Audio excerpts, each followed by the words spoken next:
$1 trillion. That is the number. And here is what that number actually means. Most Americans will never fully escape debt in their lifetime. Not because they are reckless. Because the system they are inside was built to make sure they don't. And Japan, same global economy, same smartphones, same everything, has almost none of it. 4%. That gap was not an accident. It was engineered. And once you understand how, you will never look at your credit card the same way again. In part 1 of this series, we looked at how Japan's budgeting system reverses the order Western finance uses. Save first. Spend what remains. That video showed you the method. This video shows you the consequence of not using it. Because here is the question nobody is asking. If Japanese households save more, where does the money go that Americans are spending? It goes to the bank, in interest, every single month. Stay with me, because the number at the 8-minute mark is the one that changes everything. Think about the last time you checked your actual credit card balance, not the minimum payment, the total balance. Most Americans check once a month. Some go weeks without looking directly at that number. And there is a reason for that. Looking at it feels like losing. Meet Marcus, 29 years old, software support technician, Austin, Texas, $51,000 a year, 3 credit cards, total balance, $14,200. He pays every minimum payment, on time, every month. His credit score is 680. But here is what Marcus does not know. At minimum payments, those 3 cards will take him 19 years to pay off. He will pay $31,000 in interest alone. He borrowed $14,000. He will return $45,000. Nothing is wrong with Marcus. What is wrong is the system he is operating inside. And Marcus is not unusual. He is the average. And Japan figured out how to escape it before credit cards even existed. In Japan, credit cards exist. Almost every Japanese adult has one. But in America, 46% of credit card users carry a balance month to month. In Japan, that number is under 4%. Same cards, same interest rates, completely different behavior. And the reason is not discipline, not willpower, not genetics. It is a concept called Kaji. Kaji is the Japanese principle that household financial management is a serious moral responsibility, not a chore, not a monthly task, a responsibility, carried with the same weight as a professional obligation. In Japanese households, every yen in and every yen out is tracked with complete visibility, nothing hidden, nothing approximate. And when you have complete visibility, debt becomes impossible to ignore, because it is not abstract. It is written down, by hand, every month, in the same system we covered in part 1. In America, budgeting is optional. In Japan, it is expected. But Kaji is only the beginning, because there is a second concept. One that goes deeper. This one explains why Japanese people do not just track debt, they genuinely do not want it. The concept is called Haji. Haji means shame, but not the destructive version. In Japanese culture, Haji is a social awareness that your financial decisions signal something about your character to your community. Carrying consumer debt in Japan is not just a personal financial problem. It communicates that you cannot manage what you have been given. And in a culture that takes collective responsibility seriously, that signal matters. Even young adults in Japan avoid debt because financial reputation follows you into adulthood. So before a Japanese household swipes a card for something they cannot pay off immediately, a question that does not have to be asked out loud, would this make me someone who cannot manage their own household, is worth $1 trillion, because in America does not exist. In America, spending on credit is normalized. It is marketed as freedom. It is marketed as reward. It is marketed as the thing you deserve right now, before you can actually afford it.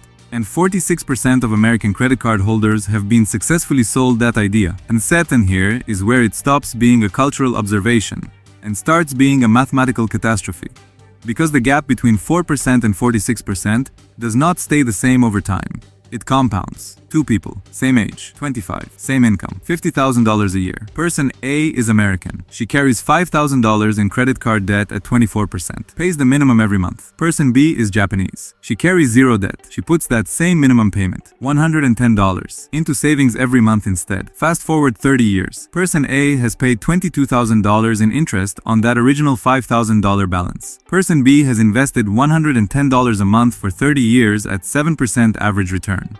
That is $122,000 from one credit card minimum payment that she never paid because she never carried the balance. Same income, same 30 years, $122,000 gap. This is how ordinary middle-class households quietly become wealthy without earning more. Now here is the number that made me sit in silence for 2 full minutes. That comparison assumed only 1 card. The average American carries 3 cards. Average total balance, $16,000. Same 30-year comparison. American. Total interest paid exceeds $70,000. Japanese equivalent. Zero balance. Monthly minimums invested. 30-year result. $360,000. Same income. Same 30 years. $360,000 difference. And this is where the difference becomes impossible to ignore. That is not a lifestyle difference. That is a retirement difference. That is the difference between retiring with security or retiring like Patricia. Patricia from part 1. 58 years old. 31 years of work, $89,000 saved when she needed $420,000. Patricia was not lazy. Patricia carried the average,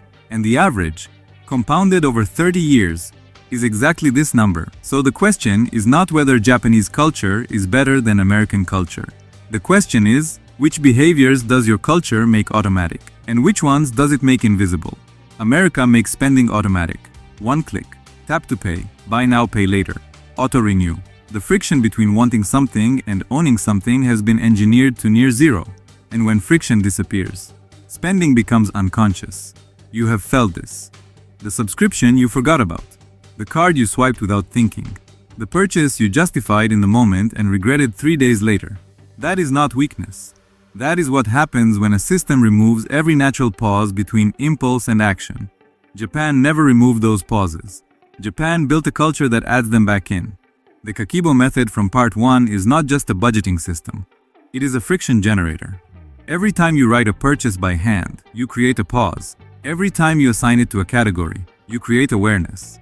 Every time you write one word describing how it made you feel, necessary, impulsive, satisfied, regretful, you create accountability. Those 4 words do more to reduce unconscious spending than any credit monitoring app ever built. Because apps remove friction. Kakeibo adds it back. And the difference between 4% and 46% is exactly that friction. Now here is something I want you to do right now. Pull up your most recent credit card statement. Find the section called Minimum Payment Warning.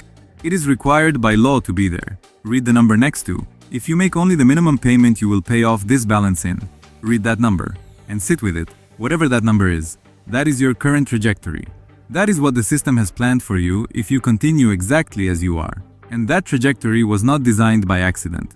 The minimum payment itself was engineered. Banks are legally required to set a minimum that covers interest plus 1% of principal. That sounds protective. It is not. At that rate. A $5,000 balance at 24% takes 22 years to pay off. Total cost: $14,400. You borrowed $5,000. You return $14,400. Your bank makes almost $3 for every $1 it lent you. And that minimum payment number, that small manageable number on your statement, is the mathematical expression of that profit. It was calculated backward from the bank's revenue target, not forward from your financial freedom. Now you know why it feels so reasonable. It was designed to feel reasonable. This is the mechanism. This is why $1 trillion accumulates.